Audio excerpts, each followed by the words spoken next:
Nós vamos ver aí que nós vamos encontrar um incensário de ouro muito importante, que nós já falamos nele em uns capítulos atrás, mas hoje ele vai ter a sua resolução final. E nós vamos ver as 7 trombetas, sendo que realmente nós vamos estudar 6 hoje. Então nós vamos começar diferente, porque nós vamos pegar 2 capítulos, nós não vamos ler tudo e depois começar, nós vamos ler na medida que caminhamos. E eu vou tentar hoje fazer tipo assim, uma história em quadrinho.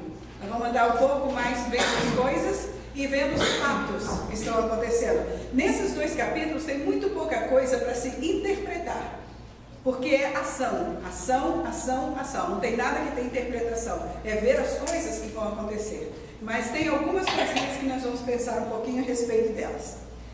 Começando, nós vamos ver que o capítulo 8 e 9, eles são uma unidade. Os 6 primeiros selos cobrem uma parte da tribulação. Lembra desse desenho que eu mostrei na semana passada, ou retrasada? Nós vamos ver o seguinte: o que vai acontecer agora vai estar acontecendo aqui, nesse período aqui. Nós temos as 7, o que é primeiro? 7 selos.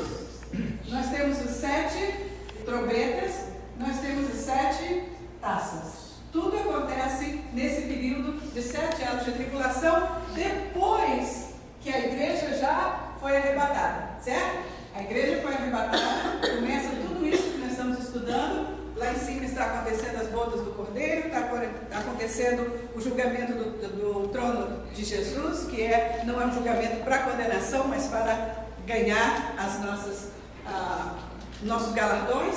E aí, quando terminar esse período das copas, a gente volta junto com Cristo na volta dele para os 1000 anos, o milênio. Então eu vou repetindo várias vezes isso, porque eu quero que fique gravado na cabeça de vocês. Eu quero que vocês saibam o que está acontecendo e quando vai acontecer. Muito bem. Continuando aqui, nós vemos que o Apocalipse é um livro que fala de coisas tremendas e terríveis, que envolvem o juízo de Deus. Mas ao mesmo tempo, como Deus coloca para nós, nos dando essa segurança de que nós não estaremos aqui, que Ele estará cuidando de nós, o terrível se torna uma joia preciosa. Não é verdade? Porque nós sabemos por que cremos, por que obedecemos, o que estamos ganhando com isso, onde vamos estar quando isso acontecer. Toda essa segurança é uma joia preciosa para nós. Então nós vamos vendo que Deus vai dando essa segurança, essa certeza, na medida que Ele vai dizendo o que vai acontecendo, Ele nos vai assegurando. Mas olha só, vocês não vão estar aí. Mas olha só, vocês não passam por isso. Mas olha só, isso só acontece com aqueles que não têm a marca. Ok? Então, aqueles que não têm a marca de Deus vão passar por isso. Vocês não. Vocês estão marcados com o Espírito Santo de Deus. E os que estão marcados com o Espírito Santo de Deus não passam por isso. Repitam comigo. Quem está marcado com o Espírito Santo de Deus, não passa por isso. Agora eu quero que você faça isso uma coisa pessoal. Eu não passarei por isso. Então, qual é a conclusão? Não preciso temer. Eu preciso conhecer, eu preciso saber do que eu estou escapando, porque isso me dá força para ser mais fiel, mais forte, mais decidido, mais posicionado. Mas eu não preciso temer. Muito bem, mostra também várias facetas do juízo de Deus. Os 6 primeiros versos do capítulo 8, vocês vão ver que eles são preparatórios, eles fazem uma introdução para o que vai vir. Então nós começamos assim, no verso 1 diz: quando ele abriu o 7º selo, quem é esse ele? Jesus, porque ele foi o único que pôde abrir. Então, quando ele abriu o 7º selo, houve o quê? No silêncio de quanto tempo? Meia hora. De meia hora no céu. Agora, vocês já pensaram? Eu não sei se vocês já tiveram essa oportunidade de sentir isso, mas como eu gosto de observar, vocês já viram quando você está andando no carro, o carro está cheio de adultos, e se alguém não estiver falando, alguém fica incomodado? Tem gente que dentro do carro fala besteira o tempo todo. Por quê? Só para encher o espaço. Para não ficar no silêncio. Por quê? O silêncio nos assusta. O silêncio revela pensamentos, revela sentimentos, coloca inseguranças, não é? Então, às vezes, a gente fala só para ocupar o espaço, para não ter que pensar nem sentir. Então, muitas vezes, nós temos que pensar, o que seria? Como ficou no céu esse silêncio de meia hora? Não foram 5 minutos, Foi meia hora. A expectativa era grande, o céu inteiro estava esperando esse selo ser aberto. O que estava acontecendo agora? Todos os selos anteriores trouxeram juízos terríveis. Então a expectativa nos céus é que agora viria coisa ainda pior. Se teve que ter um intervalo, teve que ter justificativa e explicação, e agora vai entrar esse sétimo selo, que vai trazer esse selo. Então eles veem o silêncio, o vazio, o nada. Vocês sabem disso, a ausência, o vazio é aterrador. Vocês já perceberam que as crianças não gostam de barulho, de vazio e de silêncio?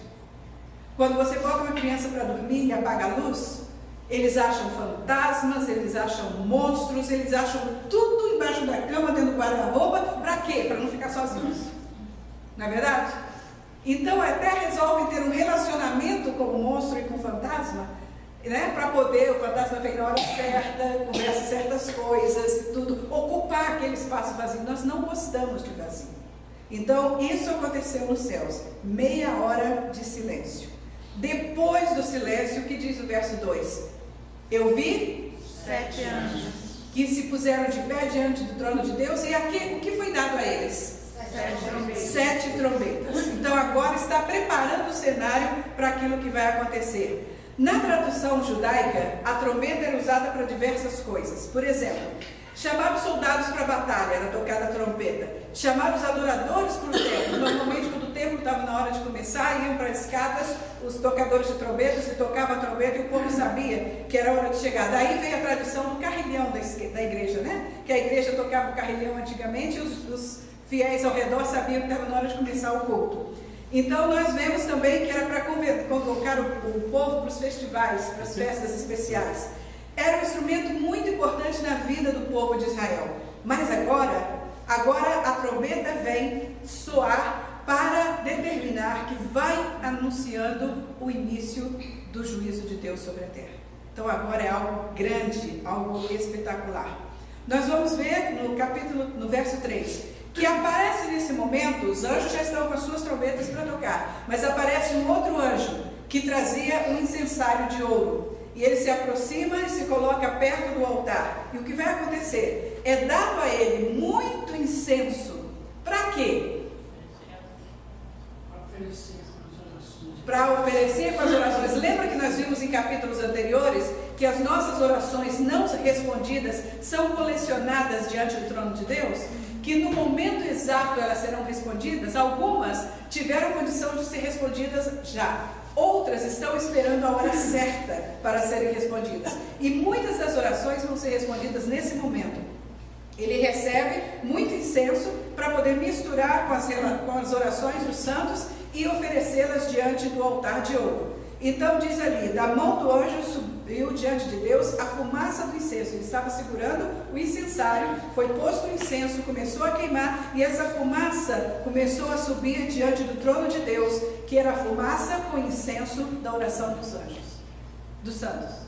Você falou que as orações vão ser respondidas nesse momento? Algumas orações que nunca foram respondidas, porque elas estão relacionadas com este momento, elas foram guardadas. E elas vão ser respondidas. Algumas orações são respondidas imediatamente. Outras orações estão conectadas com este momento. Mas então, esse momento a igreja não já foi arrebatada? Já, mas ainda assim as orações deles, mesmo que eles não estejam mais aqui, as orações deles vão ser atendidas. É a mesma coisa que uma mãe que ora 20 anos por um filho e ela morre e ele se salva depois. Ela não vai ver, mas a oração dela trabalhou em função de Deus preparar o coração desse filho. Na tribulação. Então, durante esse tempo, ainda nossas orações vão ser respondidas. Então, um ponto que a gente tem que entender é, não importa se a gente morrer, não importa se a tribulação chegar, as orações que nós não vimos ser respondidas, vão ser respondidas. Ok?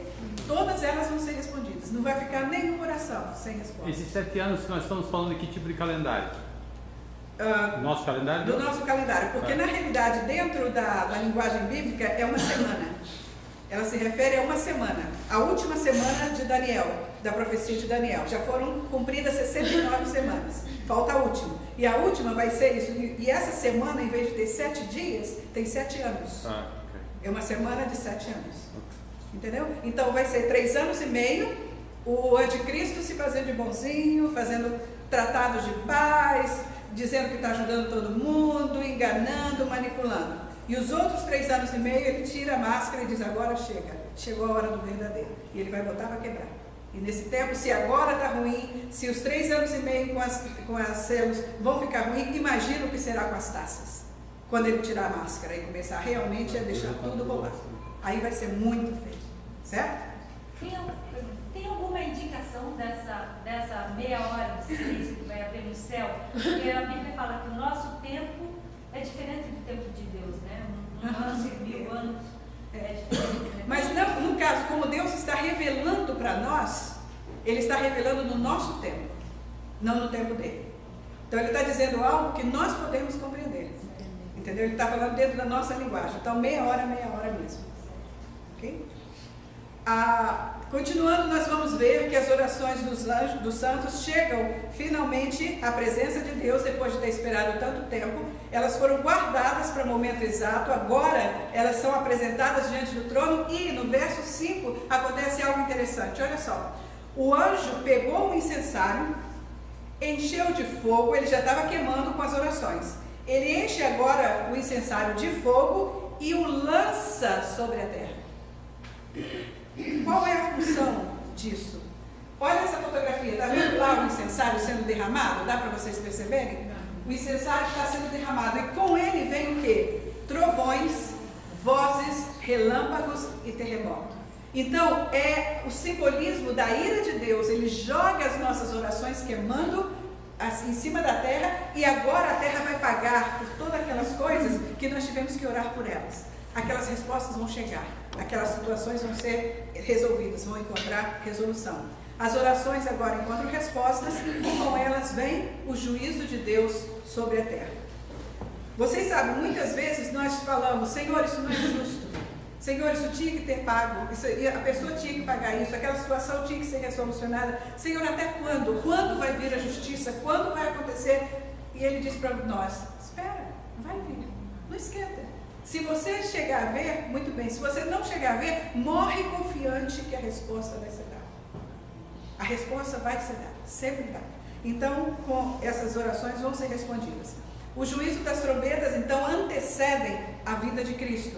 A última trombeta é a trombeta que abre a vinda de Cristo para o seu reinado aqui na terra. A segunda vinda. A segunda vinda. No capítulo 10, vocês vão ver que nós vamos começar, nós estudamos do capítulo 4 ao 9, nós estamos estudando. Então nós estamos estudando os selos e as trombetas. Nós estamos dando intervalo, quando voltarmos nós vamos começar a estudar as taças, que vão terminar no capítulo 10, verso 7. Até aí, o juízo de Deus será terminado, estará completado e será anunciada então a volta de Cristo. Nós estamos vivendo na geração do dá-me, do eu sou. Lembra que o pastor acabou de falar sobre isso? Eu quero, é meu, me dá, eu tenho direito, eu quero fazer, é só o que eu quero, como me dá na vontade, né? É uma geração louca de por prazeres e está totalmente cega para uma realidade muito crucial, que o fim está chegando, a destruição está vindo e essas pessoas não estão se apercebendo disso, não estão se preparando, não estão tomando consciência do que está para chegar.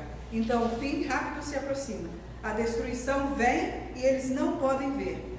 No verso 6 fala das trombetas. Então os 7 anjos que tinham 7 trombetas preparam-se para tocá-las e aí vai começar o juízo. O primeiro anjo toca e agora vocês vão ver que esse capítulo é o capítulo dos terços.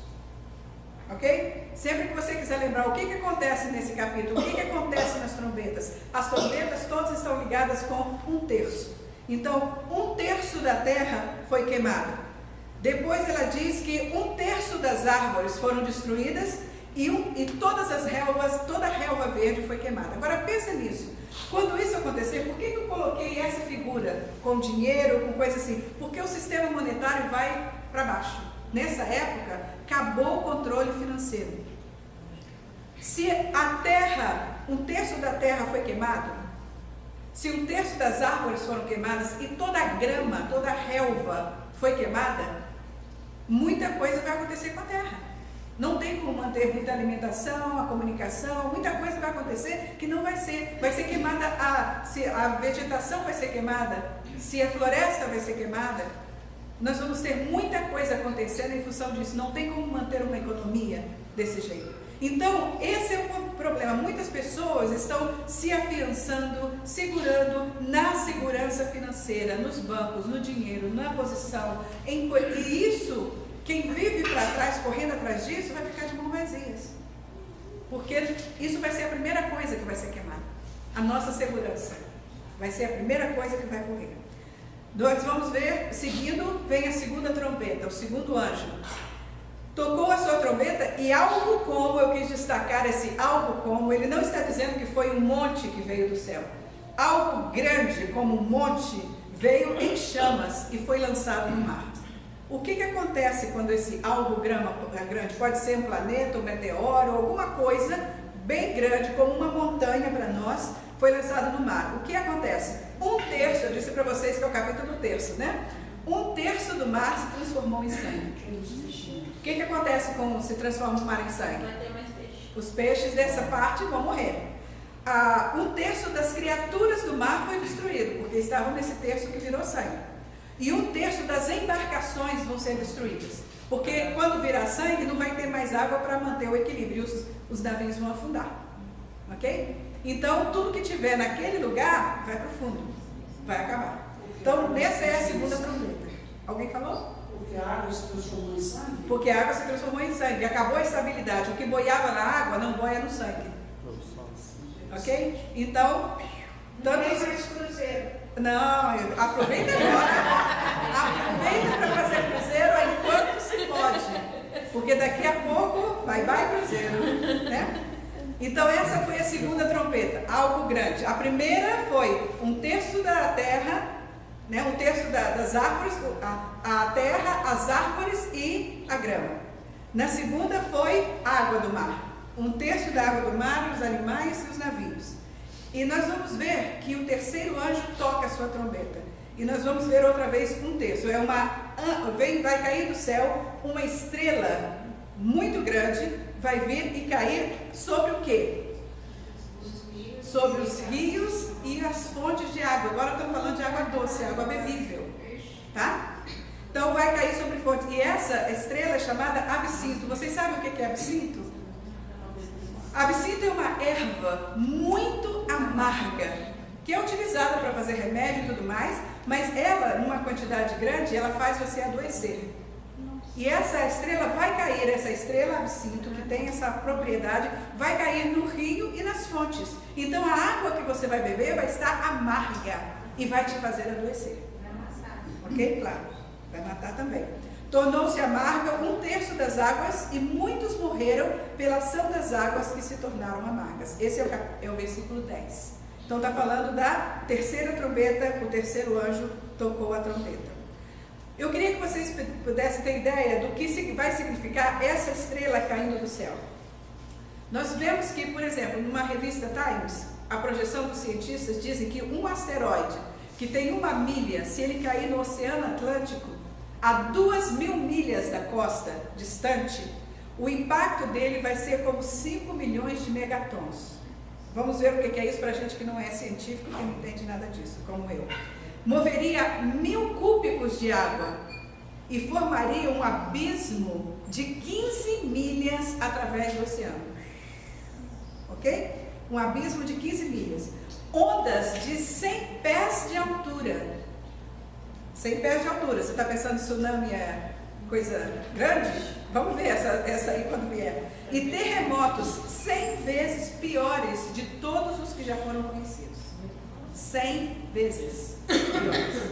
Então, se um asteroide desse cair, o Dr. Paul Sandorf, do Instituto de Tecnologia de Massachusetts, dá uma entrevista na revista América Científica. Ele diz: um asteroide de 1 milha que cair na Terra, até agora nós vimos no mar, se caísse no mar, se cair na Terra com uma força de 1,5 milhões de megatons. 1 megaton significa 1 tonelada de nitroglicerina. 1 megaton. 1 tonelada de nitroglicerina. Então, tem uma força maior do que as bombas lançadas em Hiroshima e Nagasaki. Ok? Na Segunda Guerra Mundial. Vocês sabem o que aconteceu na Segunda Guerra. a destruição que foi aquela bomba. São bombas mais fortes, seriam destruições maiores do que aquela bomba pode proporcionar. Então dá para a gente ter ideia do que vai acontecer, do quão grande vai ser essa situação. No versículo 12 diz que o quarto anjo tocou a sua trombeta e outra vez vem os terços. 1/3 do sol, 1/3 da lua e 1/3 das estrelas foram escurecidas, de forma que 1/3 de tudo que tem luz se escureceu. 1/3 do dia ficou escuro e 1/3 da noite não teve estrelas nem lua para iluminar. Então agora nós estamos falando de um planeta que morre, que cai sem luz. Vocês sabem que a luz é a função de nós vivermos e chegarmos à fotossíntese dos vegetais. Tudo acontece, luz é muito necessária. Então 1/3 da luz se vai. Dentro da pesquisa feita pelo cientista, eles dizem que se nós diminuirmos 1/3 da luz no planeta durante um certo tempo, quando voltar a iluminar, a luz não vai ter a mesma propriedade, não vai ser forte o suficiente para iluminar como iluminava antes. Então, além de perder 1/3, se ela conseguir se espalhar, porque vocês sabem que a luz tem essa propriedade de se espalhar. Se você ligar uma luz, uma lâmpada, em qualquer ambiente, ela vai iluminar um tanto, que ela tem a capacidade, ela se espalha por todas as direções. Então vai ser retirado 1/3 da luz. Portanto, a luz que sobrar vai tentar cobrir. E ela vai se enfraquecer por isso, que ela vai se esticar para cobrir. E essa é a quarta trombeta, quando a gente vai ver toda essa coisa. Por isso, não vai ter fotossíntese suficiente, a colheita vai ser prejudicada e a natureza vai perder o seu equilíbrio. Bom? As 4 primeiras trombetas, só para a gente ter uma visão. A primeira foi 1/3 das árvores e toda a relva. A segunda, uma terça parte da vida do mar e os navios. A terceira trombeta, 1/3 da parte das águas dos rios, água doce. A quarta foi 1/3 parte dos corpos celestes. Então, tudo isso, as primeiras 4 foram com relação à natureza. O que vai acontecer nas próximas 3? O que elas vão atingir? Enquanto eu olhava, diz o verso 13, ouvi uma águia que voava pelo meio do céu. Deus gosta muito de águia, né? Ele usa muita águia muitas vezes. Também. Então, e dizia, porque esse país foi criado no pressuposto cristão, por isso que eles acompanham mais ou menos. Uma águia voava no meio do céu e dizia em voz alta, ai, ai, ai, dos que habitam na terra, por causa do toque das trombetas, que está prestes a ser dado pelos 3 outros anjos. Bem, veio uma águia para avisar que, coitados de vocês, se a gente já imaginava que ia ser forte, agora vem uma águia e avisa, cuidado, ai, ai, ai, cuidado daqueles que estão, coitados. Então a gente tem que mudar para fora do quarto que foi tirado, né? As pessoas teriam que mudar. O ponto é o seguinte, pode mudar para aquele lado que não foi retirado, mas vai acabar também. Vai ver o que vai vir agora. Não, você só tem chance por 1 minuto. Você esqueceu de falar que é melhor pedir para morrer logo. Claro, melhor coisa é ir. Não vale a pena, depois que isso tudo começar, não vale a pena se esforçar para ficar por aqui. Provavelmente só é para incluir na grande tribulação. Isso é a grande tribulação. Isso já é. Já começamos com os 7 selos, agora as 7 trombetas já são parte da grande tribulação. Tá bom? Hoje era para ter se entregado. Quem realmente tem a Cristo já foi. Quem ficou é que está bebendo água com açúcar, então está ficando para poder ter chance de pegar força, né? Pegar responsabilidade, pegar posição. Então nós vamos ver que aqueles que têm o selo de Cristo, e eu não vou me cansar de falar disso, aqueles que têm o selo de Deus não sofrerão este juízo. O ponto, irmãos, é saber se você tem ou não tem o selo. Esse é o ponto.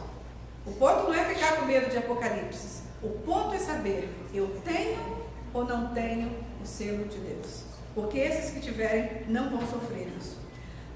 Começamos agora o capítulo 9, verso 1. Começa então a primeira das 3 últimas trombetas.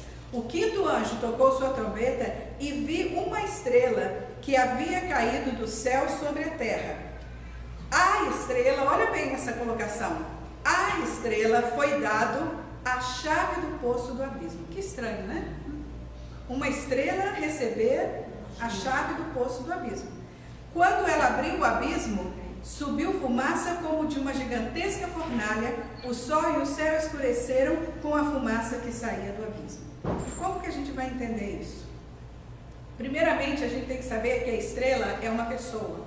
Olha só a referência em Isaías 14, fala que Lúcifer caiu do céu na sua rebelião contra Deus. Ele era um anjo de Deus escolhido e ele é como se fosse uma estrela, ele é referido como uma estrela e ele caiu dos céus na sua rebelião. Em Lucas 10:18, Jesus diz: e eu vi Satanás caindo do céu. Ele intervém então, Satanás, no período da tribulação. E como que ele intervém? A ele é a estrela que caiu. E a ele vai ser dado a chave do poço do abismo. O que é esse poço do abismo? É o lugar onde estão aprisionados seres demoníacos. Vocês lembram que a Bíblia fala que 1/3 das estrelas, 1/3 dos anjos foram expulsos do céu?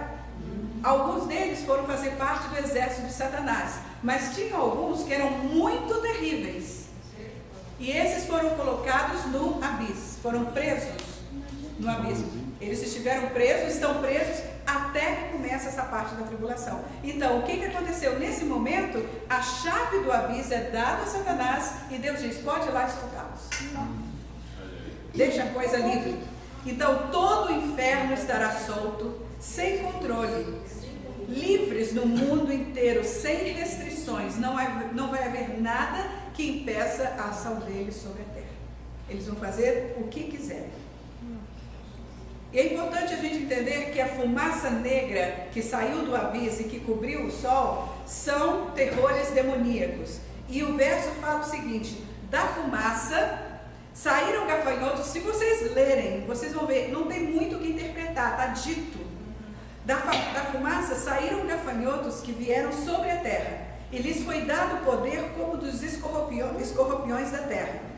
Eles receberam ordens para não causar dano à relva da terra, nem a qualquer planta e árvore, mas apenas, leia comigo, mas apenas aqueles que não tinham o selo de Deus na testa. A quem? Aqueles que não tinham o selo de Deus na testa. Não ouvi. A quem mesmo? Aqueles que não tinham o selo de Deus na testa. Ouviram? Eu não estou criando nada, está escrito. Só atacar aqueles. Não façam mais destruição na relva. Não destruam mais as árvores. Não façam nada com a natureza. Somente ataquem aqueles que não têm o selo de Deus na testa. Ok? E aí, nós vamos continuar vendo que coisa interessante. Olha só o que ele diz. Não lhes foi dado poder para matá-los. E ele diz: ataque, mas não os mate. Mas sim para causar-lhes tormento. Durante 5 meses. Deus é muito interessante, né? Ele é exato. Eu não quero por uma temporada, eu quero 5 meses. Que vocês estejam atormentando. A agonia que eles sofreram era como de uma picada de escorpião. Eu nunca recebi uma picada de escorpião, mas dizem que é uma coisa que dói muito. Marimbondo já dói. Pois é, imagina o escorpião. Então, é algo que dói muito. E ele diz: naqueles dias os homens procurarão a morte, mas não a encontrarão. Desejarão morrer, mas a morte fugirá deles. Não vai ter nada que eles possam fazer. Eles podem tentar se matar, eles podem se jogar lá de cima da pedra, do 10º andar, não vão morrer. A morte vai fugir deles. Por isso, a hora de arrumar a vida com Deus é agora. Essa é a hora de arrumar a vida com Deus. Essa é a hora de não ficar nem frio nem quente, morno. Né? Esse negócio de ficar morno não é agora. Agora é hora de decidir uma convicção, um compromisso, um ponto com Deus sério. E no verso 7 diz: os gafanhotos pareciam cavalos. Olha só a figura. Os gafanhotos eram grandes como cavalos, preparados para a batalha. Tinham sobre a cabeça algo como uma coroa. Está vendo ali na figura uma coroa saindo da cabeça deles?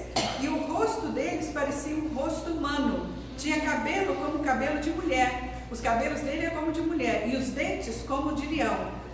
Tinham couraça como couraças de ferro, e o som das suas asas era como o barulho de muitos cavalos e carruagens correndo para a batalha. Tinham caudas e ferrões como os escorpiões, e na cauda tinha o poder de causar tormento aos homens durante 5 meses. Tinham um rei sobre eles, o anjo do abismo, cujo nome em hebraico é Abaddon e em grego é Apolion. Quem recebe esses nomes? Satanás. Ele é o próprio, ele é o líder deles ali. Então, vocês entenderam bem aquele desenho que mostrou do escorpião? Aquele vai ser o jeito.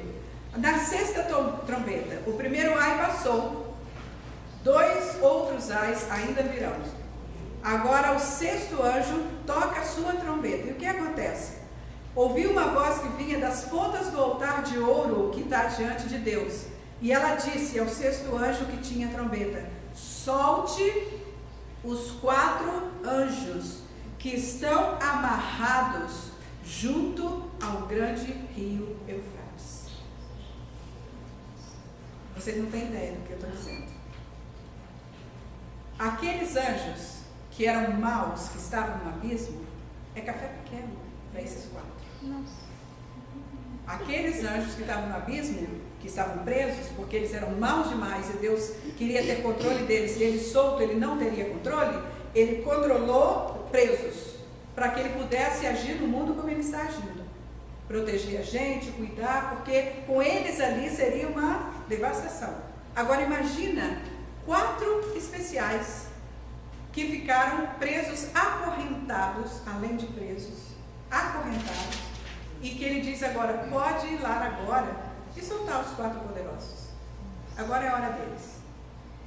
Então o que vai acontecer? Os 4 anjos que estavam preparados para aquela hora, dia, mês e ano, foram soltos para matar 1/3 da humanidade. Aqueles 4 anjos matariam 1/3 da humanidade que sobrou de tudo isso até agora. O número dos cavaleiros que acompanhavam esses 4 anjos era um exército de 200 milhões, e eu ouvi dizer esse nome, esse número, 200 milhões. 200 milhões de demônios acompanhavam esses 4 demônios, que vieram destruir 1/3 da humanidade. Então, a destruição continua, e nós vamos ver os cavalos e os cavaleiros. Agora falamos dos 4 demônios. Os que acompanhavam, os cavalos e cavaleiros que vi na minha visão, tinham esse aspecto. Suas couraças eram vermelhas como fogo, azuis como jacinto e amarelas como enxofre. Tá vendo? Não sei se vocês dão para ver a coloração que tem na figura. Ele vai mudando dessa cor de uma para outra. A cabeça dos cavalos parecia a cabeça de um leão, e a boca lançava fogo, fumaça e enxofre. Agora segue a descrição. 1/3 da humanidade foi morto pelas 3 pragas de fogo, fumaça e enxofre. Imagina, não é uma morte muito agradável. Você morre praticamente asfixiado, sem poder respirar. Fogo consome o oxigênio.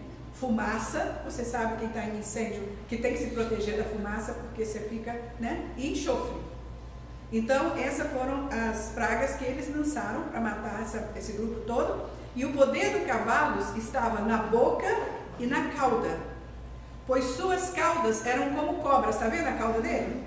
Como cobras, tinham cabeça com as quais feriam as pessoas. Ele não só feria com a sua boca, mas a sua cauda também feriam as pessoas.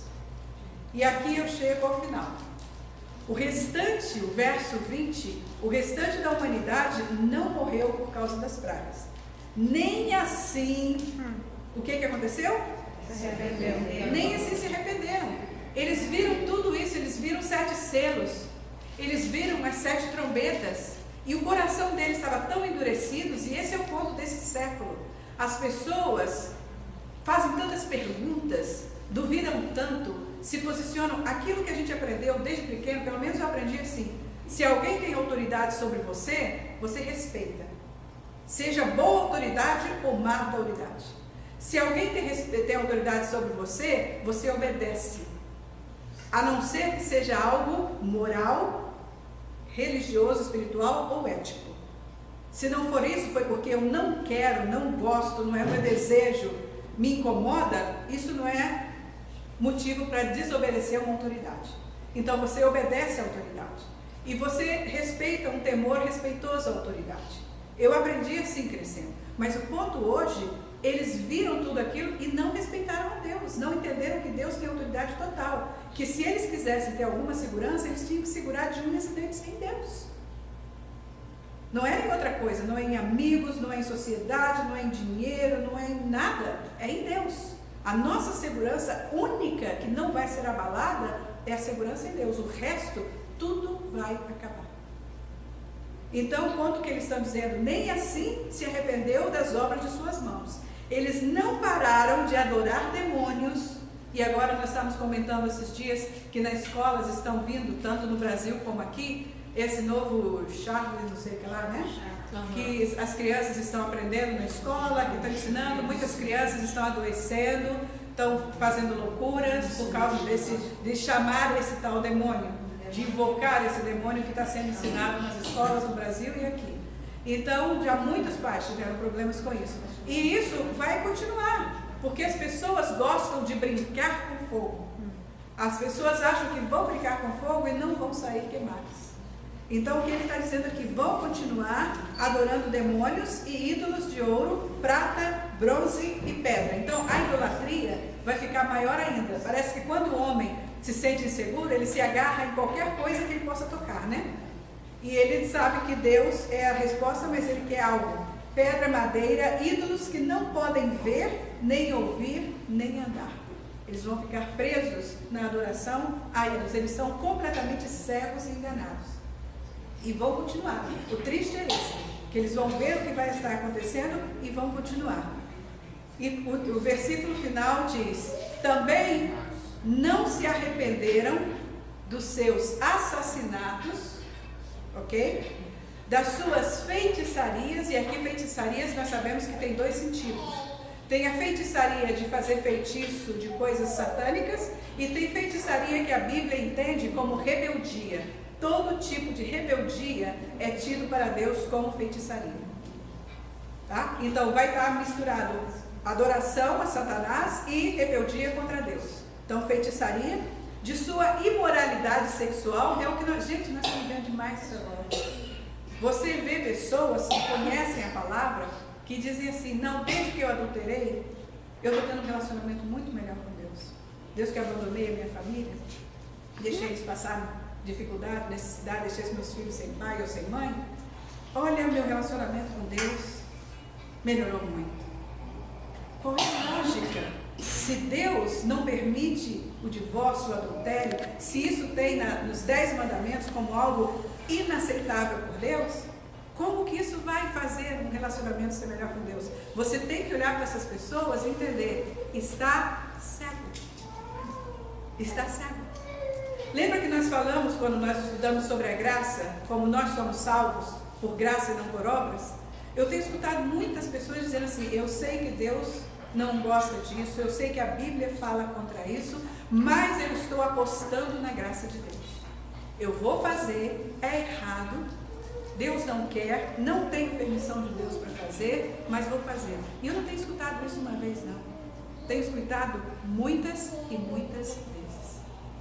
Deus não quer, é errado, não tenho permissão, mas vou fazer anyway. E eu confio na graça de Deus. Deus vai ter misericórdia de mim. Então, aí entra a pergunta de Paulo: então, nós vamos agora pecar para que a graça abunde? Somente porque Cristo nos ganhou graça e tempo para que nós nos arrependêssemos, agora não poder pecar e aí a graça vai aumentar? Não, a graça não é para isso. A graça não é para isso. E o ponto que a gente tem que entender é que Deus sabe o nosso coração.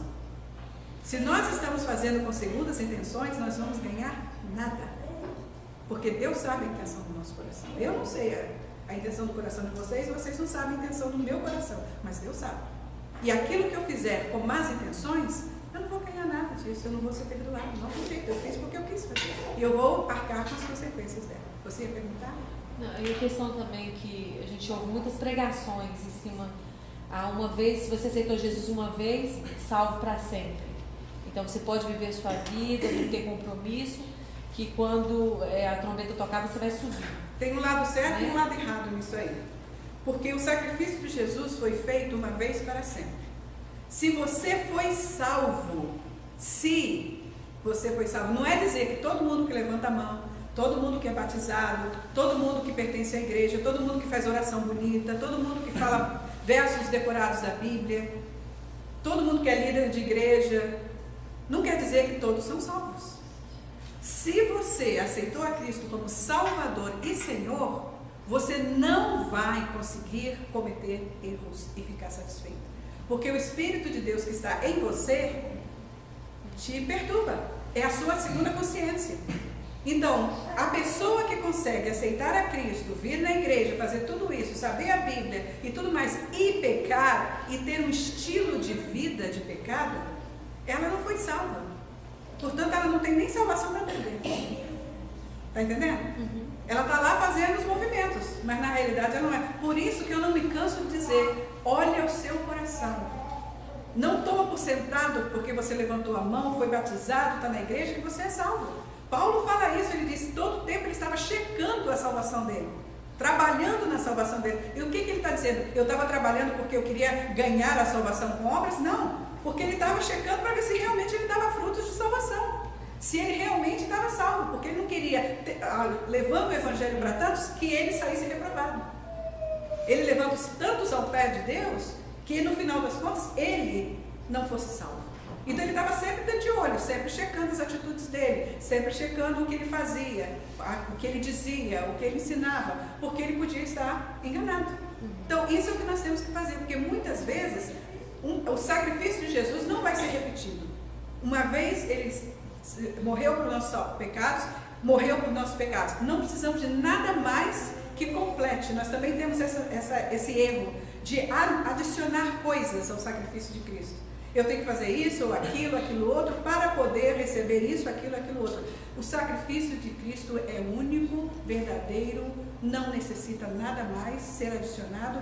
É o nome de Cristo que bota os demônios para correr, é o nome de Cristo que nos dá segurança e proteção, é o sangue de Cristo que nos limpa e nos justifica, é Cristo e Cristo somente. Amém. Nada mais, nada mais. Então nós temos que ter conhecimento que Deus preparou esse plano para sempre, é um plano de para sempre. Então, quando você realmente se salva, aceita a salvação, e Deus é o seu Deus, Jesus é seu Salvador e Senhor, suas atitudes mudam. Você vai dar frutos de arrependimento.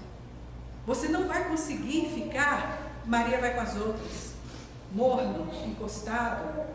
Você não vai conseguir ficar pecando como estilo de vida, tratando mal a esposa, tratando mal o esposo, fazendo negócios sujos, tratando de forma errada os seus amigos, pintando e bordando. Você não vai conseguir fazer essas coisas como estilo de vida, porque o Espírito Santo em você fica lá perturbando a sua cabeça. Eu não sei quantos de vocês já sentiram, não sei se é só uma coisa minha, se ele só perturba a mim, mas ele perturba.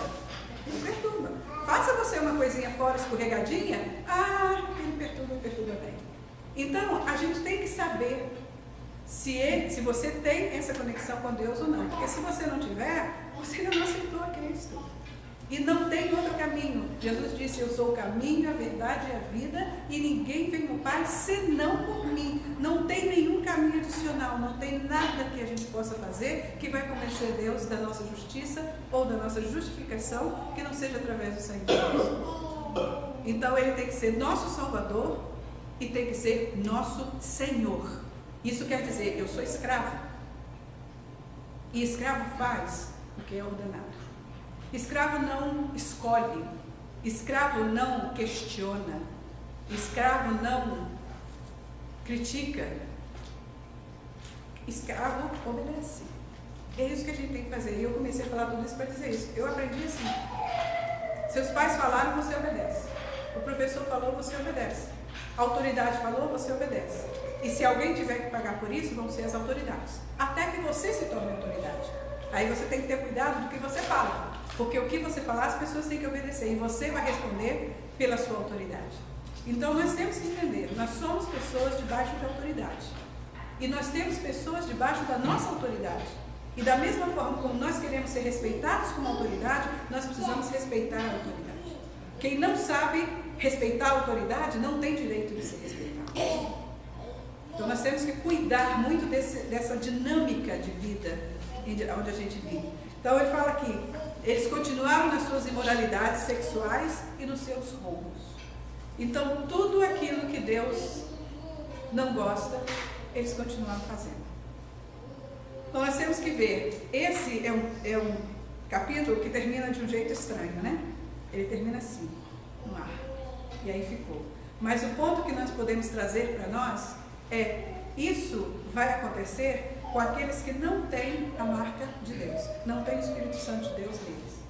Então nós que temos que estar tranquilos, conhecer, para alertar as pessoas que convivem com a gente, poder arrebanhar o máximo possível. Nós temos que ter muito cuidado nesses últimos tempos, porque Satanás está fazendo loucuras, ele sabe que o tempo dele está curto, e ele está fazendo o máximo que ele pode, mimicando o Evangelho, influenciando, entrando. E aí eu tenho falado em muitas igrejas, não é na minha que eu não vou falar, né? A gente tem que ter muito cuidado, porque nós vamos ter emissários de Satanás entrando na nossa igreja. Nós vamos ter emissários de Satanás sentando ao nosso lado no culto. Vamos ter. Se nós não tivermos, nós não somos uma igreja digna de ser chamada a igreja do Senhor. Porque se nós não tivermos que ser atacados, nós não estamos fazendo o trabalho bem. Então nós temos que ter claridade, nós vamos ter, devemos estar sempre observando as pessoas, observando, dando oportunidade, amando, segurando, envolvendo, tudo bem, amando, ajudando, mas sempre alertas, aquilo que Paulo falou, a inocência de uma pomba e o quê? A prudência de uma serpente. Está sempre inocentemente nos relacionando, mas alertas, para saber o que está caminhando. E eu não sei se vocês sabem, mas nessa área nossa apenas, porque lá agora nós não temos viajado tanto mais, mas nessa área aqui nossa, já umas 5 ou 6 igrejas foram afetadas por isso, eu não sei se vocês sabem. Igrejas que estavam indo muito bem, que foram minadas, foram divididas, pessoas que entram para poder fazer o seu círculo e arrebanhar parte dessas pessoas para qualquer coisa que eles querem fazer, pessoas que vêm e destroem a integridade do pastor, trabalham contra e perturbam até jogá-lo por terra. Nós temos muita coisa acontecendo atualmente. E o ponto é, nós não precisamos temer. Nós não precisamos temer. Nós temos que estar alertas. Nós temos que ser espertos. Nós temos que ter discernimento do Espírito de Deus para observar tudo. E isso, irmãos, não pode fazer com que nós não acreditemos, não aceitemos, e nos envolvamos com a igreja de Deus. Está entendendo? Porque as igrejas que forem igrejas de Deus vão continuar funcionando. O inimigo pode vir tirar pedaços, mordidas, mas a igreja de Deus vai continuar seguindo. O que nós temos que ter cuidado é quais igrejas são de Deus e quais que não são. Dentro da igreja, quem é de Deus e quem que não é. Isso a gente não tem que ficar se protegendo das pessoas, não.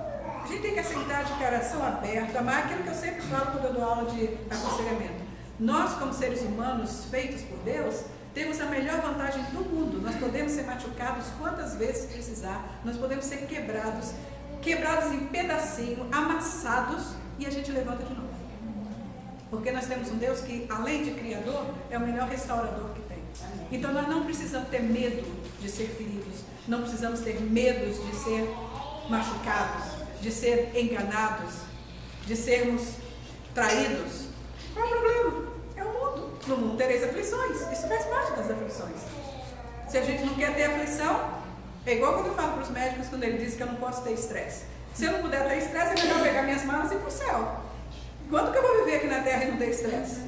Então, essa é parte da vida. Nada disso deve assustar a gente. Nós temos que estar muito seguros na nossa fé, muito seguros com o Espírito Santo de Deus em nós, discernimento para saber das coisas, e quando elas acontecerem, ficar firme no Senhor, e Ele vai trazer toda a restauração que seja necessária. Ele nunca falhou, e Ele não vai falhar agora. Amém.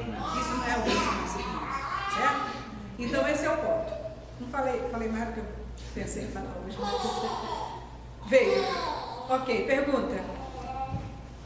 Sim. Eu tenho pergunta. Ali no capítulo 9, o quinto anjo, que fala assim que foi dada